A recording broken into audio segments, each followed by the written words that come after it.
In the tobacco fields of Colonial Maryland, beneath the rolling hills of an Arundel County, lies a secret so disturbing that the Catholic Church has spent over 2 centuries trying to erase it. From historic between 1734 and 1768, 12 parishes across the colony fell under the control of a family whose name still makes elderly parishioners cross themselves, and Father Thornton family didn't just serve God. They played him, manipulating the sacred act of confession to build an empire of terror that would make modern organized crime seem like child's play. What you're about to hear has been pieced together from sealed church archives, coded journals discovered in Amarillo farmhouse wall in 1892, and testimonies that were suppressed for nearly 3 centuries. This isn't just another tale of religious corruption. This is the story of how 3 men used the confessional booth to control an entire colony through blackmail, poison, and the most twisted abuse of sacred trust ever documented in American history. Before we continue with the story of the Thornton family and their web of ecclesiastical terror, I need to ask you something. This channel isn't for everyone, only for the bravest souls who dare to uncover the dark secrets that the story tried to bury. If you're one of the few people brave enough to hear these forbidden tales, hit that subscribe button and ring the notification bell. And I'm curious, drop a comment below telling me what state or city you're listening from. Are you brave enough to let us know where you are as we devano this nightmare together? Now, let's return to Maryland 1734, where evil wore a priest's collar. The autumn of 1734 found Colonial Maryland in a precarious position between Protestant and Catholic tensions, a religious battleground where the Calvert family's Catholic influence still held sway. Despite growing Anglican pressure in this volatile atmosphere, the small port town of Havenwood, nestled along the Severn River about 20 miles southeast of Annapolis, represented everything the Catholic Church was fighting to preserve in the New World. Havenwood wasn't large by colonial standards, perhaps 800 souls spread across tobacco plantations and the modest businesses that served them, but what it lacked in size it made up for an influence. The town's Catholic families controlled much of the tobacco trade flowing through the Chesapeake Bay, their names appearing on shipping manifests that reached from London to the Caribbean. The Curthers owned 3 plantations and a fleet of merchant vessels. The Whitmore family controlled the largest tobacco warehouse between Baltimore and Annapolis. The Ashfords had built their fortune on both tobacco and the less discussed but highly profitable slave trade. At the heart of this Catholic enclave stood St. Bartholomew's Church, a modest brick structure whose bell tower could be seen from ships entering the Severn River. Unlike the grand cathedrals of Europe, St. Bartholomew reflected the practical sensibilities of colonial architecture: sturdy oak pews, plain glass windows, and thick walls designed to withstand both Maryland's humid summers and the occasional raid by pirates hostile proud the Chesapeake. But it was what lay within those walls that would make St. Bartholomew infamous. In the late summer of 1734, Father Thomas Thornton arrived to serve as the parish priest, bringing with him an unusual request. He wanted to install new confessional booths, not just 1 or 2, but for elaborately constructed wooden chambers that he claimed would better serve the spiritual needs of his growing congregation. Father Thornton was not what most parishioners expected. In a priest's talent, imposing at nearly 6 feet with prematurely gray hair and piercing blue eyes, he possessed an intelligence that seemed almost predatory. He spoke with the refined accent of someone educated in European seminaries, yet there was something in his manner that suggested he understood the crude realities of colonial life better than most men of the cloth. When he smiled, which he did often during those first months, it never quite reached his eyes. What the parishioners of St. Bartholomew didn't know was that Father Thornton had spent the previous 5 years traveling through Maryland, visiting Catholic parishes and taking careful note of their wealthiest and most influential members. He had studied their business dealings, their family connections, their strengths, and most importantly, their potential vulnerabilities. Hadn't come to Havenwood to save souls, he had come to harvest secrets. The confessional booths that Father Thornton installed were masterpieces of deceptive craftsmanship, built by his nephew Marcus, a skilled carpenter who had supposedly learned his trade in Philadelphia. Each booth appeared to be a standard 3-chambered confessional, a central compartment for the priest flanked by kneeling chambers for penitents. The dark oak construction and intricate carved crosses gave them an air of sacred solemnity that impressed even the wealthiest parishioners. But hidden within the walls of each confessional was an innovation that would have horrified the faithful had they discovered it. Marcus Thornton had constructed a series of hollow metal tubes that ran from each penitent chamber to a concealed recording chamber beneath the church. These tubes, crafted from tin and carefully angled to carry sound without distortion, allowed every whispered confession to be heard and recorded in the basement below. The recording system itself was ingeniously simple. The metal tubes fed into small echo chambers lined with curved metal surfaces that amplified sound. A person positioned in the basement chamber could hear conversations from confessionals above with startling clarity, but Father Thornton went one step further. He trained his younger nephew Samuel to transcribe these conversations using a cipher of his own devising, creating permanent records of every confession made in. St. Bartholomew, first victim of the Thornton family scheme, revealed himself on a cold February morning in 1735, though he had no idea he was walking into a trap that had been 6 months in the making. Richard Whitmore entered St. Bartholomew that Tuesday morning carrying a burden that had been eating at him for weeks. One of Havenwood's most successful tobacco merchants, Whitmore was known throughout the colony for his strict adherence to Catholic doctrine and his generous donations to the church. His reputation was built on integrity, fair dealing, and the kind of moral rectitude that made other merchants seek him out as a business partner. But Richard Whitmore had a secret that would have destroyed everything he had built 3 months earlier. While conducting business in Annapolis, Whitmore had encountered a young woman named Catherine Mills, an indentured servant who worked in the tavern where he often stayed during business trips. Catherine was 19, beautiful in the way that madmen forget their vows, and trapped in an indenture contract that wouldn't expire for another 4 years. What began as casual conversation had led to something the Catholic doctrine considered one of the gravest sins, adulterious. Whitmore knelt in the confessional that February morning, his voice barely above a whisper. He poured out his guilt of Father Thornton. He spoke of his shame, his betrayal of his wife Margaret, his violation of his sacred marriage vows. He described his ongoing relationship with Catherine, his plans to purchase her indenture contract, and his terror that the affair would be discovered and destroy his family's reputation. Father Thornton listened with the practiced compassion of a confessor, offering words of comfort and assuring Whitmore that God's forgiveness was available to all who truly repented. He prescribed a penance of prayers and charitable donations, then blessed Whitmore as the merchant left the confessional with tears of relief streaming down his face. But in the basement beneath St. Bartholomew, Samuel Thornton had transcribed every word of Whitmore's confession, encoding it in the cipher his uncle had taught him. The young man's handwriting was precise as he recorded details that would soon become weapons. Catherine Mills, indentured servant at the Brass Lantern Tavern in Annapolis.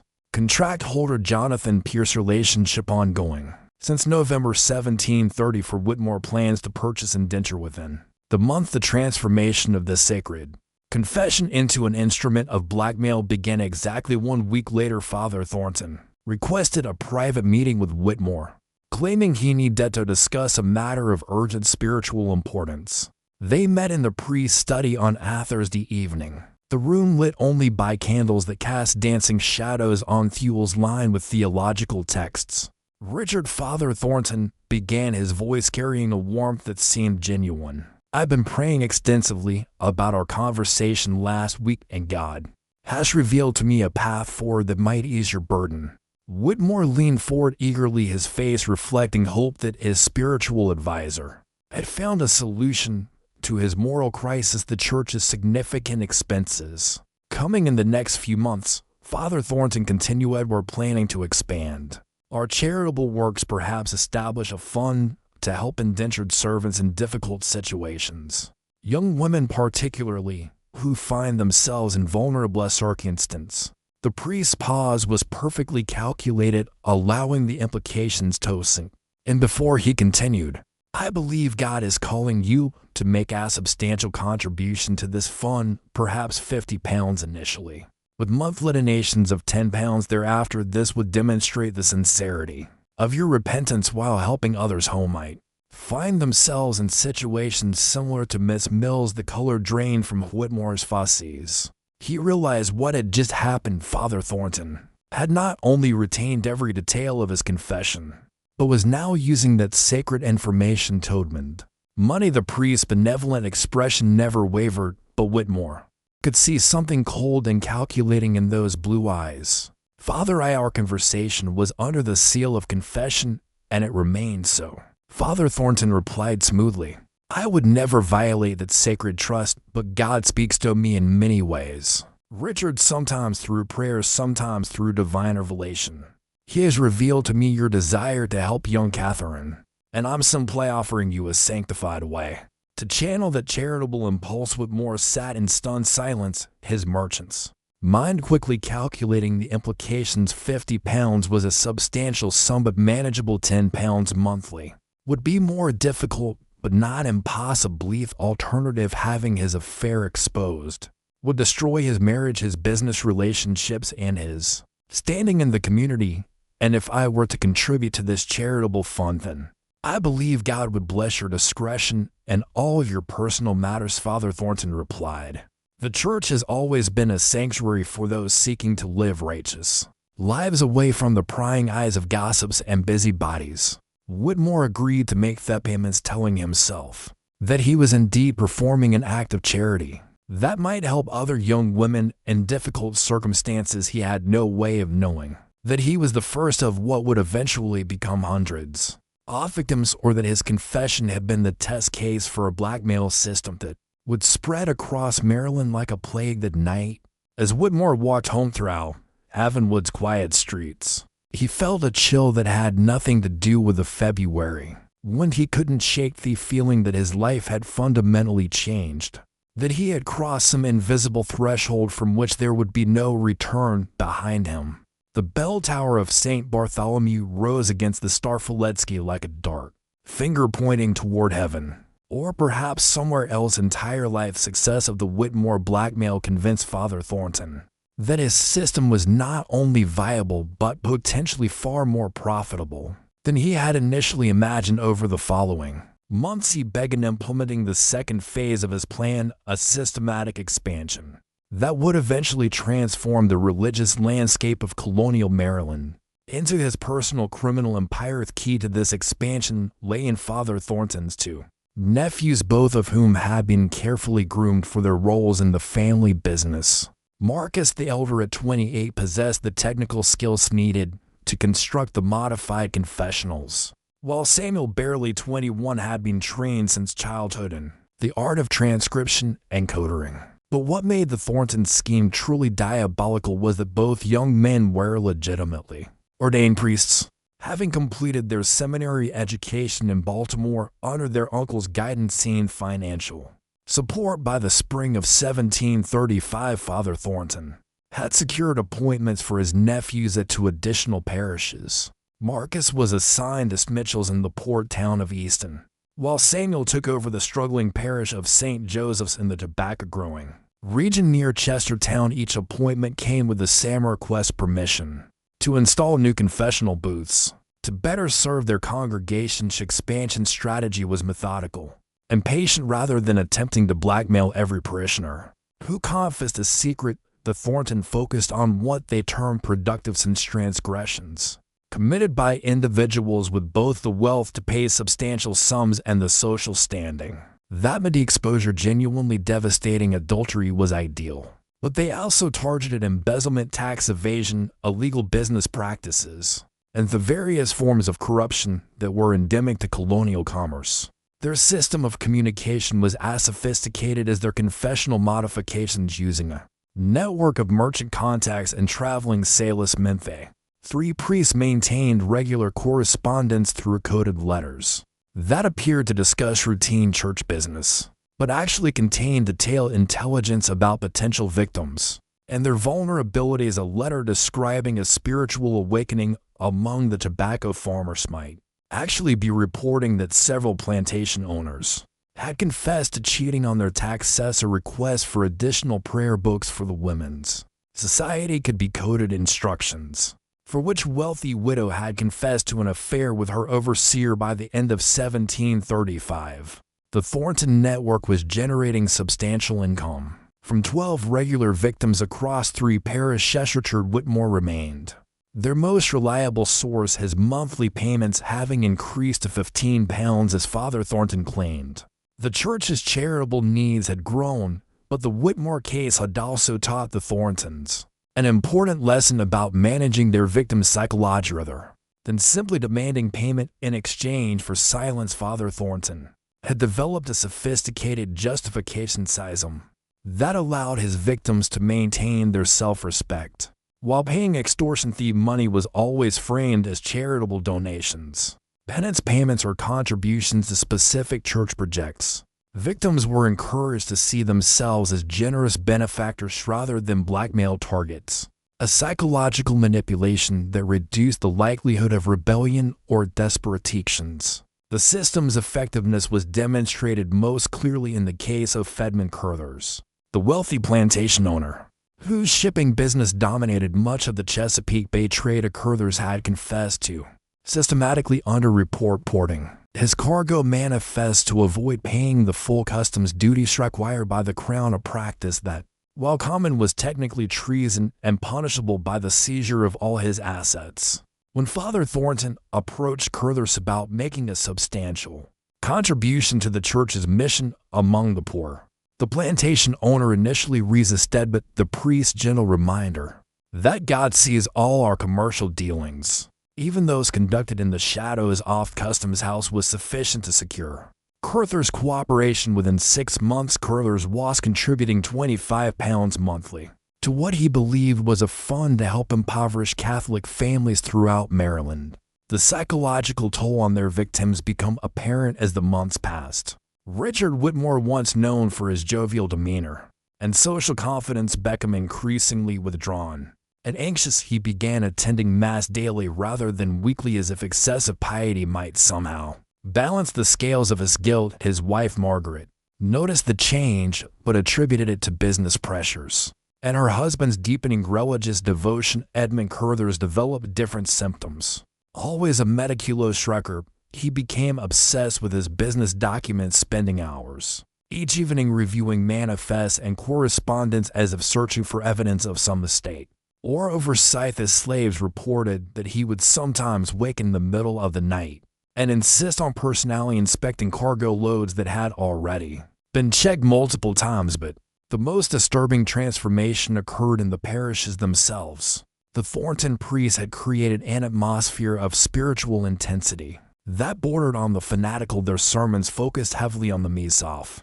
hidden sin, divine punishment, and the necessity of complete honesty before God. They encouraged frequent confessions, sometimes suggesting that parishioners who went more than a week without confessing their sins were risking eternal damnation. This spiritual pressure created a feedback loop that fed directly into the blackmail system. Parishioners, terrified of harboring unconfessed sins, began confessing not only their major transgressions but also minor indiscretions and appropriate thoughts and business dealings that might not have been entirely ethical. The Thorntons' confession records grew thick with intelligence about colonial Maryland's elite, creating a comprehensive database of secrets that would have been invaluable to any criminal organization. By early 1736, Father Thornton was ready to implement third phase of his plan, a dramatic expansion that would extend his network throughout Maryland and potentially into neighboring colonies. He had identified 16 additional parishes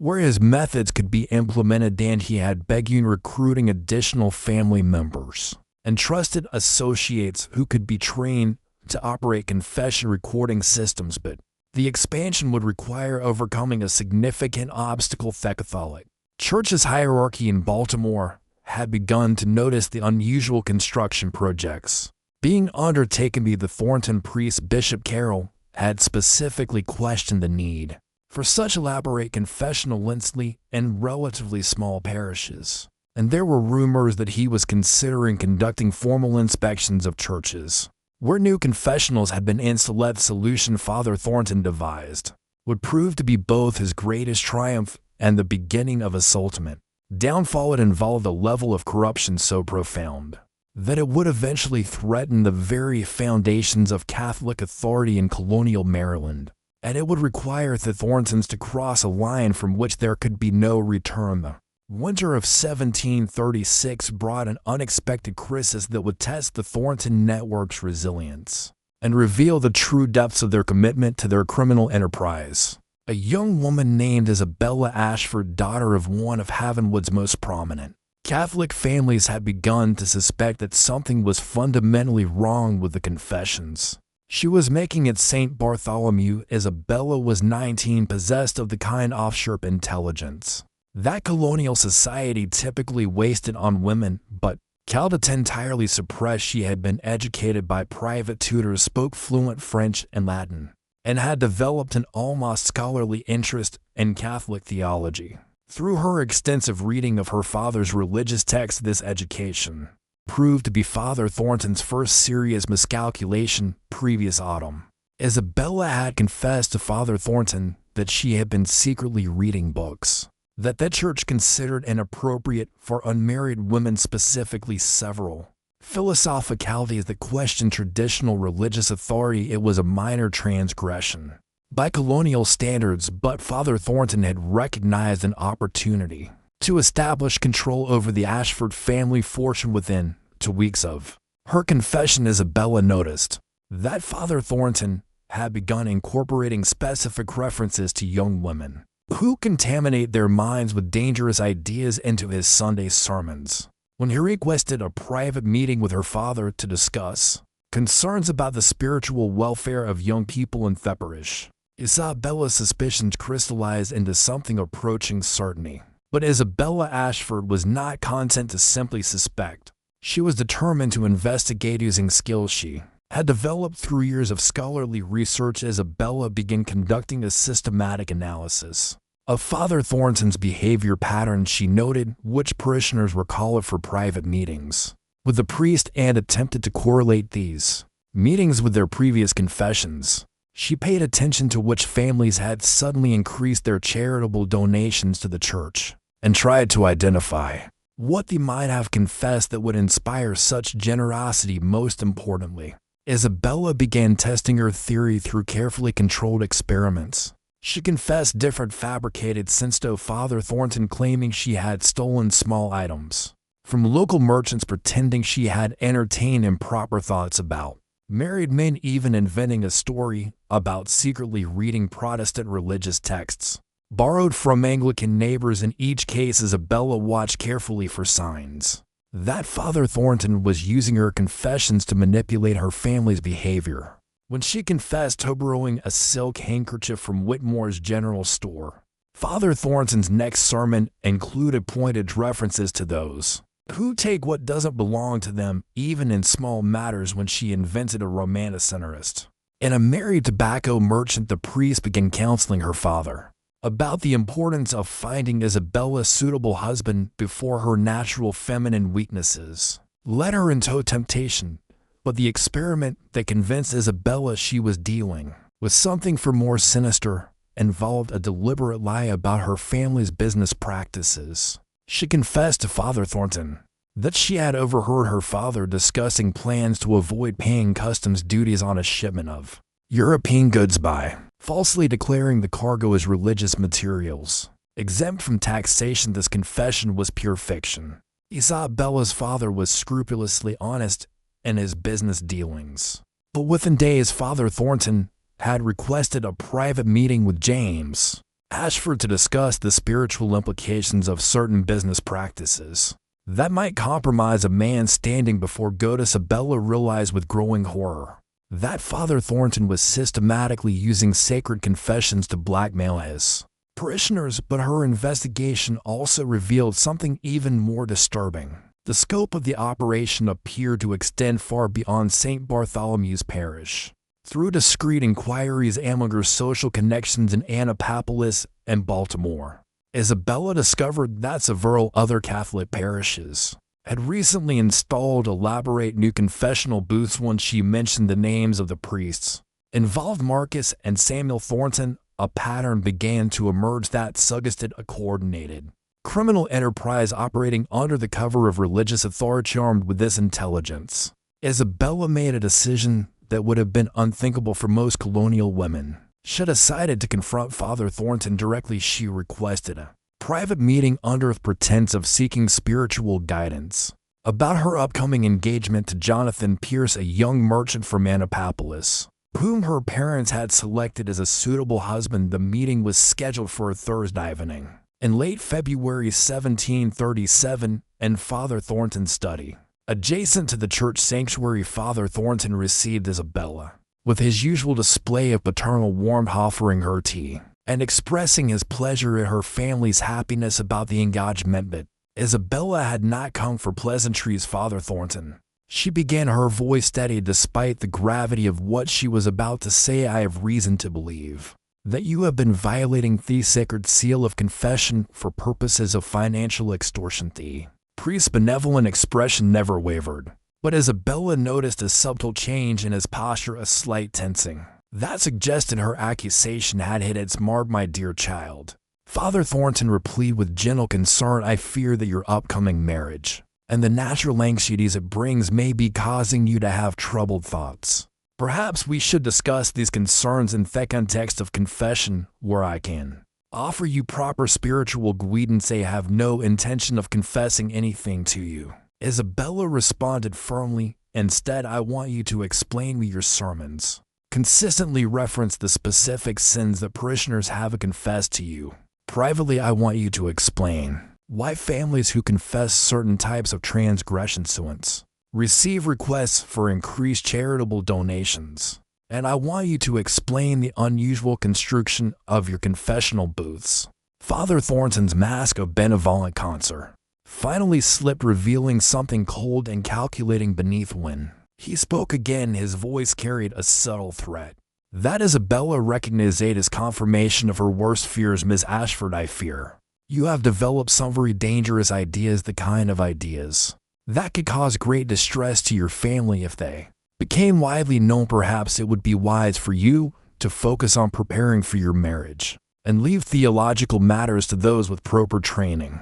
Isabella stood to leave, but Father Thornton's next words stopped her at the door. I trust that this conversation will remain between us. Your family has such a sterling reputation in this community. It would be tragic if their reputation were to be damaged by unfounded accusations against a servant of God. As Isabella walked home through Havenwood's dark streets, she realized that she had not only confirmed her suspicions about Father Thornton's criminal activities, but had also made herself a target.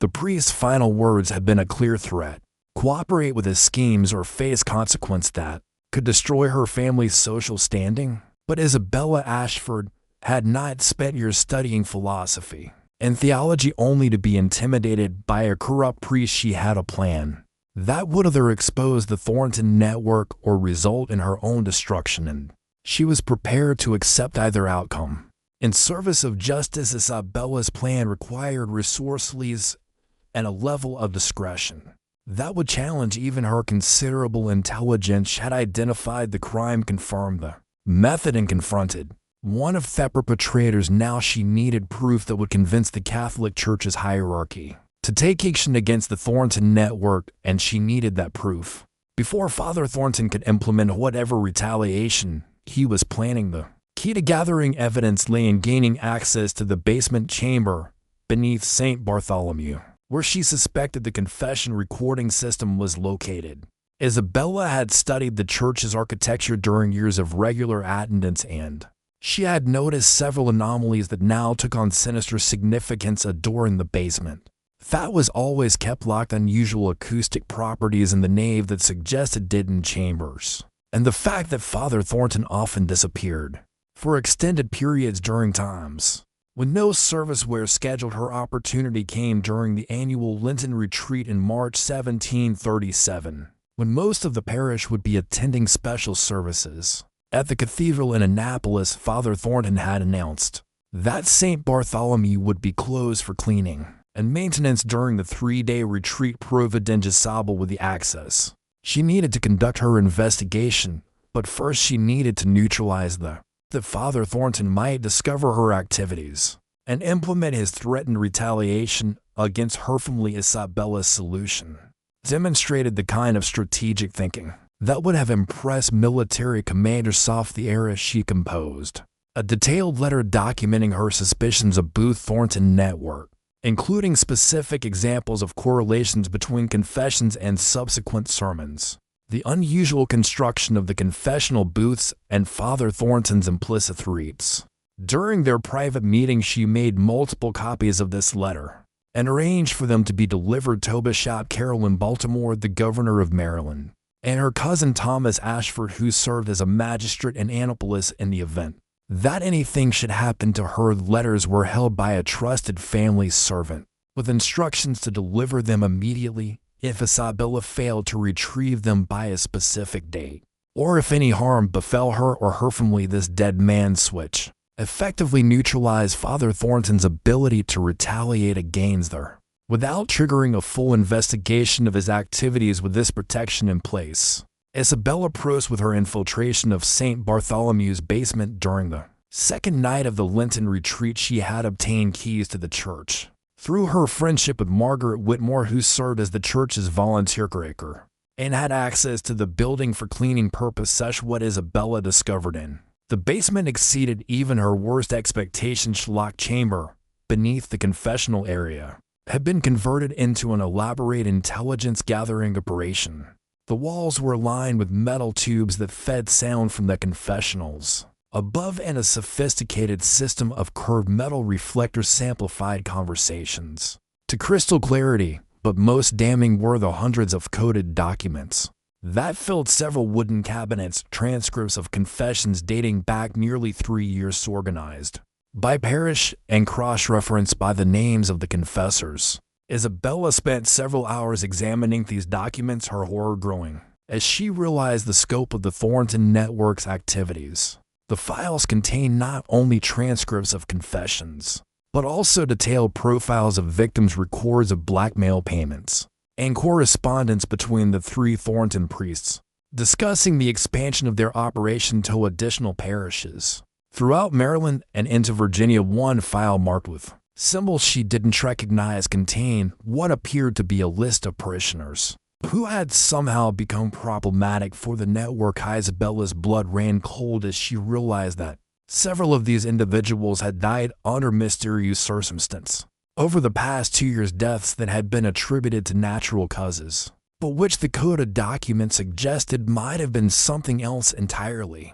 But the most disturbing discovery was a detailed plan for what the Thorntons called their final solution, a systematic expansion of their blackmail network that would eventually encompass every Catholic parish in the Chesapeake region, creating a criminal enterprise capable of controlling the economic and political life of the entire colonias.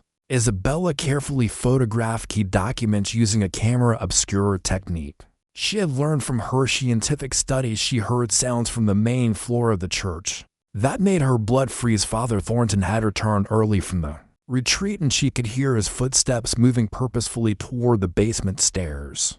Isabella barely had time to extinguish her candle and hide behind one of the filing cabinets before Father Thornton entered the chamber. Through a gap between the cabinets, she watched as the priest moved with the familiarity of long practice, checking the recording tubes and examining recent transcript files. But then he did something that confirmed Isabella's worst fears about the Thornton network's methods.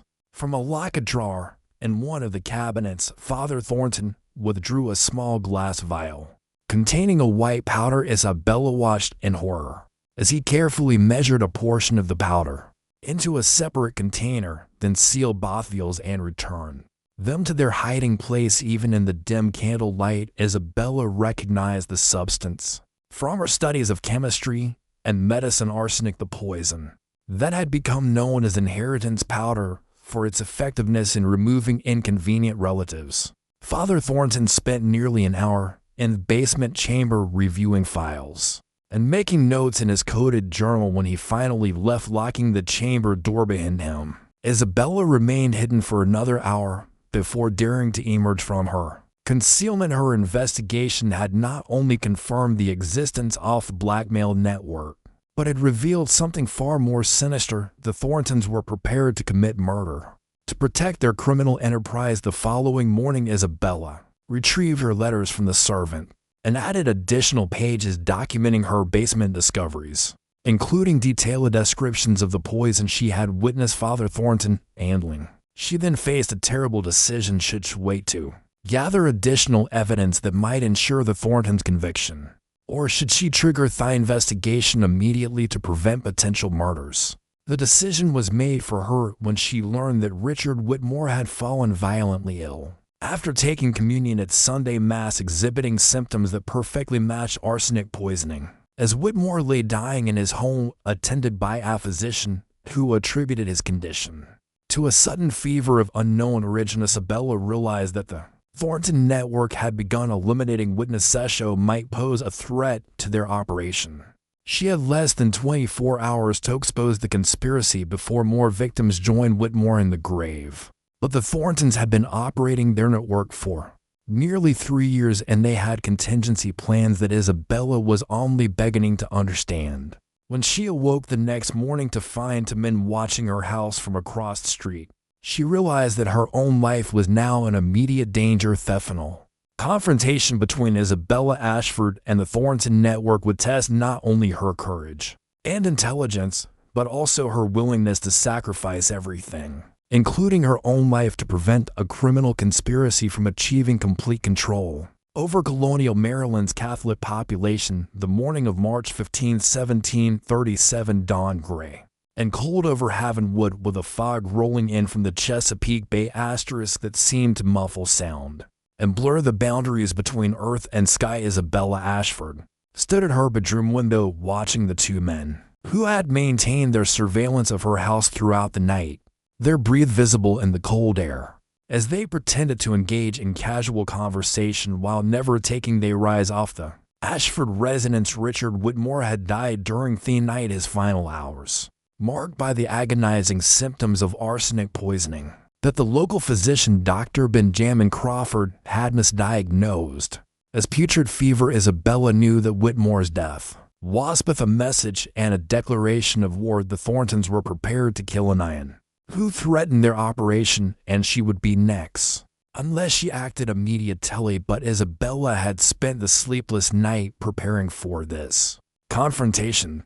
She had devised a plan that would either destroy the Thornton network or expose their crimes so publicly that even their deaths couldn't silence the truth. The key to her plan lay in exploiting the one weakness she had identified in their operation: their arrogance and their absolute confidence that colonial society would never believe accusations made by a young woman against respected priests. 8 o'clock that morning, Isabella walked calmly out of her house and directly toward that woman who had been watching her. Their surprise at her bold approach gave her the few seconds she needed to speak before they could react. "Please inform Father Thornton that Miss Ashford requests an immediate meeting to discuss her recent spiritual concerns," she said in a voice loud enough to be heard by several neighbors who were beginning their morning activities. "Tell him that I have some documents that I believe will be of great interest to him, and that I'm prepared to discuss terms for their return."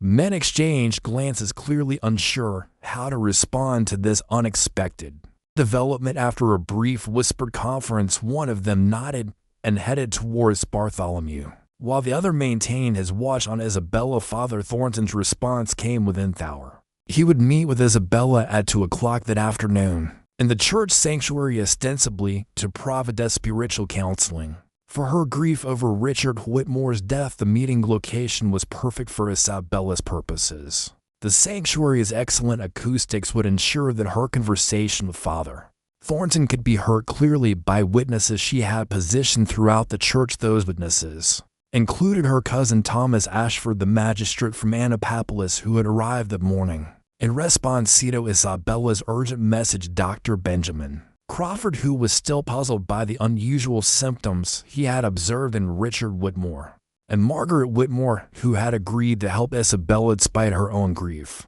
because she suspected that her husband's death was connected to his mysterious monthly payments to the church. But Isabella's most important witness was Bishop Carroll himself, who had traveled from Baltimore after receiving Isabella's detailed letter.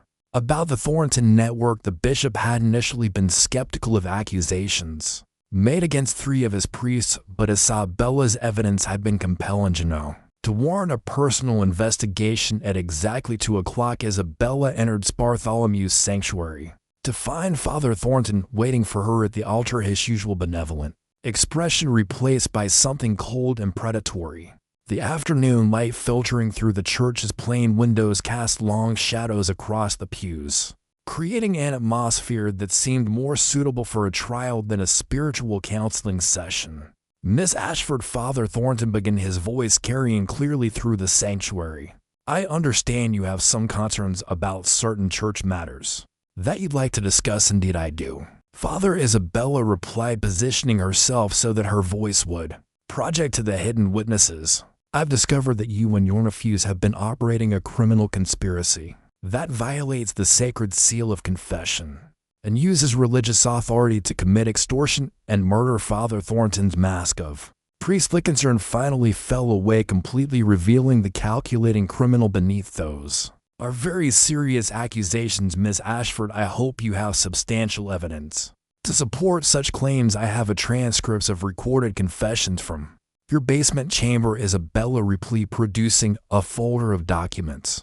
I have coded correspondence between you and your nephews discussing blackmail payments and the expansion of your network to 16 additional parishes, and a Javi witnessed you handling arsenic in the same basement where Richard Whitmore's confession was recorded. The same Richard Whitmore who died last night with symptoms of arsenic poisoning. Father Thornton's eyes narrowed as he realized the extent of Isabella's knowledge. Miss Ashford, you have stumbled into matters far beyond your understanding. The work we do serves a higher purpose than your simple mind can comprehend. Enlighten me, Father. Isabella said, her voice steady despite the danger she knew she was facing. Explain to me how blackmailing your parishioners and poisoning those who threaten to expose you serves God's purpose. Father Thornton stepped closer, his imposing height casting a shadow over Isabella. The Catholic Church in Maryland exists at the pleasure of Protestant authorities who would destroy us at the first opportunity.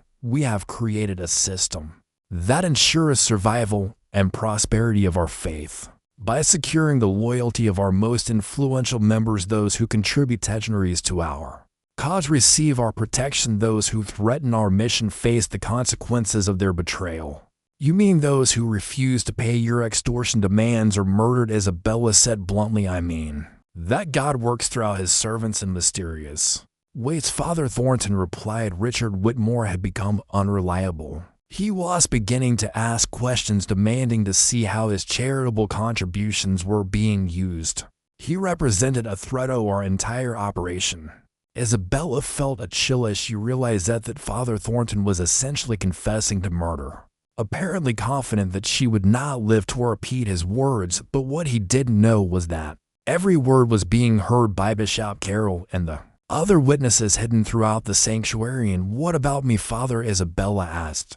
Am I also a threat to your operation? Father Thornton's smile was genuinely terrifying. Miss Ashford, you are an unmarried young woman making hysterical accusations against respected priests. Who would believe such claims? Even if you were to make these allegations publicly, they would be dismissed as the fantasies of a disturbed mind.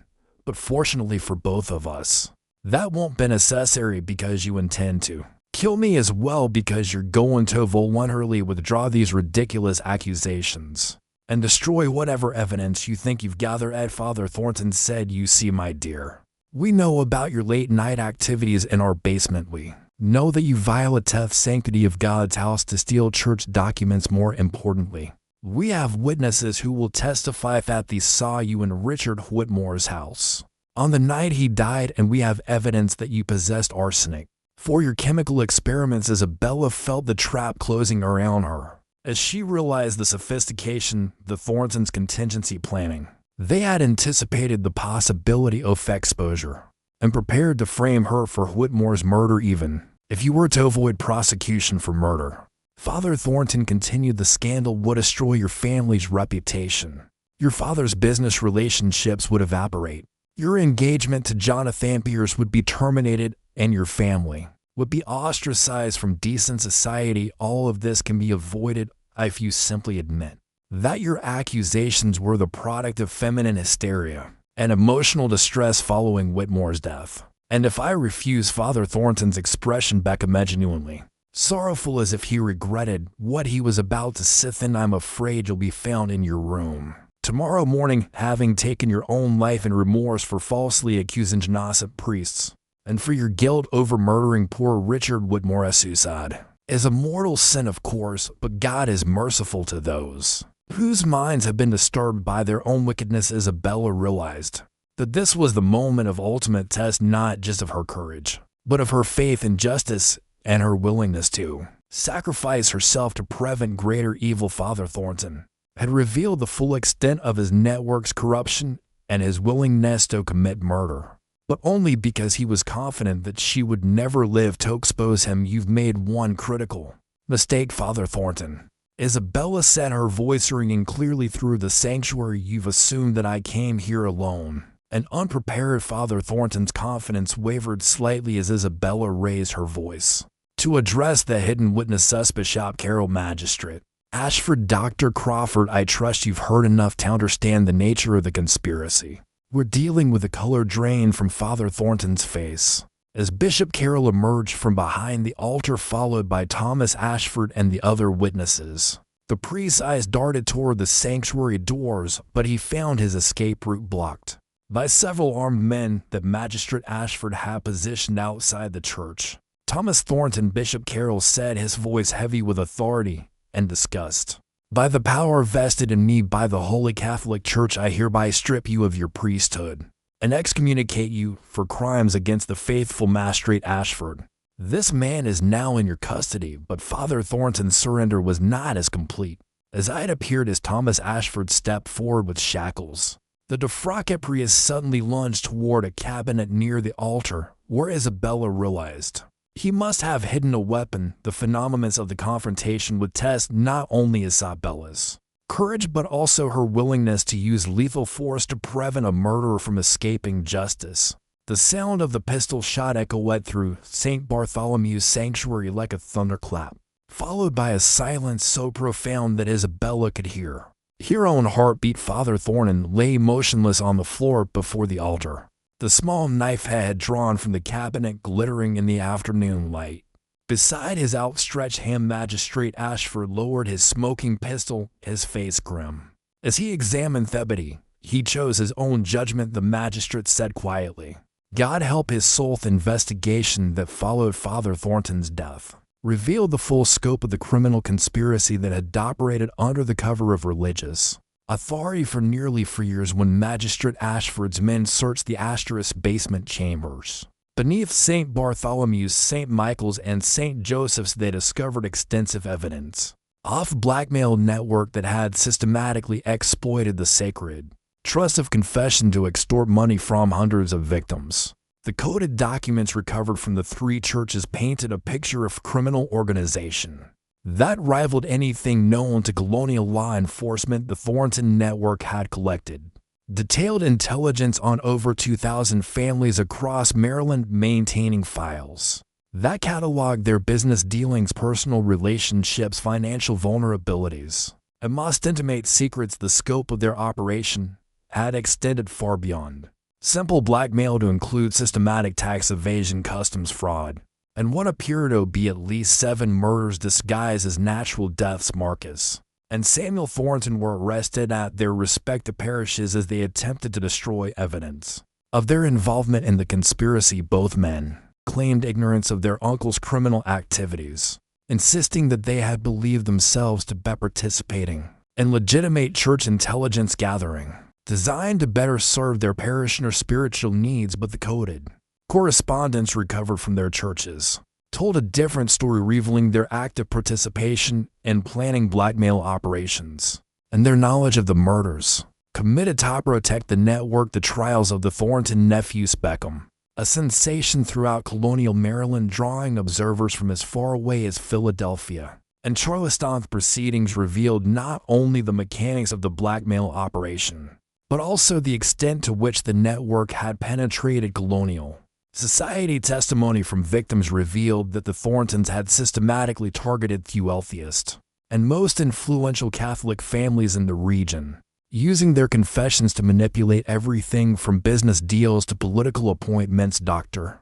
Benjamin Crawford's testimony proved particularly damning when he revealed that he had treated for other patients over the past 2 years who had exhibited symptoms similar to Richard Whitmore's final illness. All four had been regular contributors to their parish churches, and all had died after what their families described as periods of increased anxiety about their spiritual well-being. Exhumation and examination of these bodies revealed traces of arsenic in concentrations that confirmed they had been systematically poisoned. The psychological impact on the Catholic community of Maryland was devastating. The revelation that 3 priests had violated the sacred seal of confession to commit extortion and murder shattered the trust that bound their religious community together. Many families stopped attending Mass altogether, while others demanded that Bishop Carroll implement new safeguards to prevent similar abuses of religious authority. The economic consequences were equally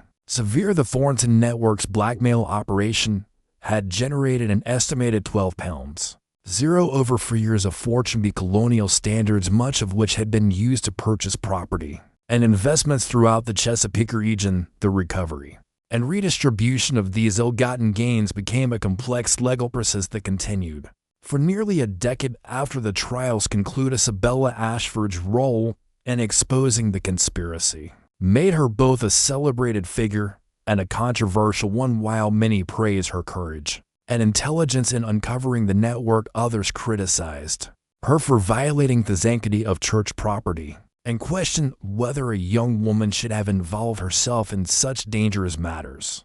The debate over Isabella's actions reflected broader tensions in colonial society about women's roles and the proper relationship between individual conscience and religious authority. The long-term consequences of the Thornton affair extended far beyond Maryland's Catholic community. This scandal contributed to growing Protestant suspicions about Catholic loyalty and provided ammunition for those who argued that Catholics could not be trusted with positions of authority in colonial society.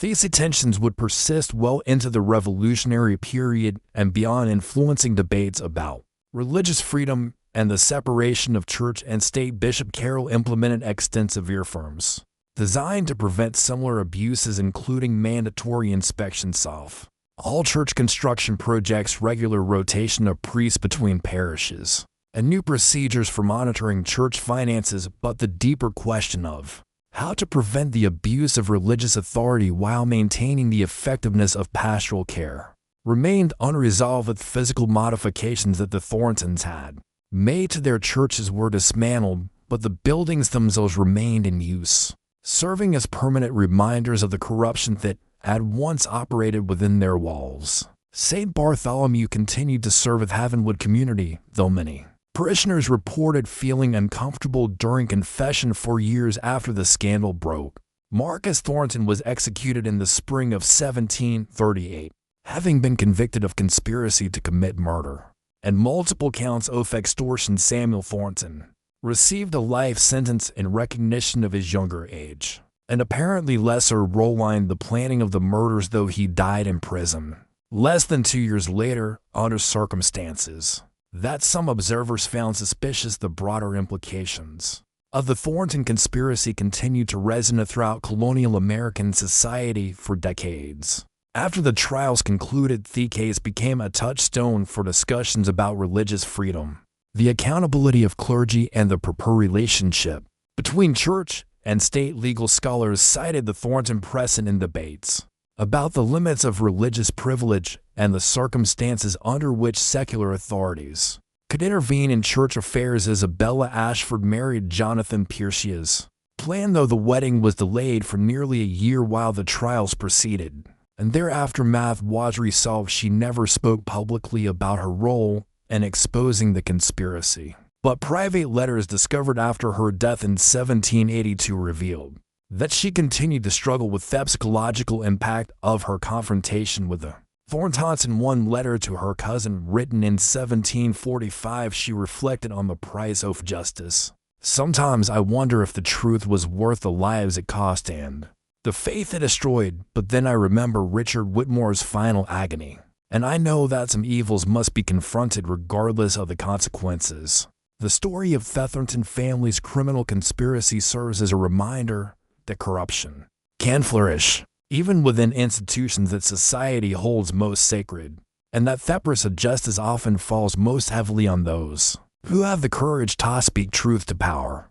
In the tobacco fields of colonial Maryland, beneath the shadow of St. and Bartholomew's bell tower, the legacy of the courage endures as a testament to the belief that no authority, religious or secular, is beyond accountability when it betrays the trust of those it claims to serve. A bit, perhaps the most chilling aspect of the Thornton affair is not what was revealed, but what remains hidden. The coded documents recovered from the three churches referenced other networks operating in Virginia, Pennsylvania, and Carolina, suggesting that the Maryland conspiracy was part of a larger criminal enterprise that may have extended throughout colonial America. Despite extensive investigations, these other networks were never uncovered, leaving historians to wonder how many other secrets lie buried beneath the foundations of America's oldest churches. The final entry in Father Thomas Thornton's coded journal, discovered months after his death when investigators finally cracked his encryption system, contained a single chilling line: "The harvest is vast, but the workers are few. Others will continue what we have begun." Whether this was merely the desperate boast of a dying criminal or a reference to accomplices who escaped justice, remains one of colonial America's most disturbing unsolved mysteries. What do you think of this story? Do you believe everything was revealed, or do you think there are still secrets buried in the foundations of America's oldest churches? Leave your comment below, sharing your thoughts about the Thornton conspiracy. If you enjoyed this dark tale from colonial America and want more stories that uncover the hidden horrors of our nation's past, subscribe to our channel, hit the notification bell, and share this video with someone who loves historical mysteries. The shadows of the past hold many secrets, and we're just getting started uncovering them. See you in the next video, where we'll explore another forgotten horror that time tried to bury.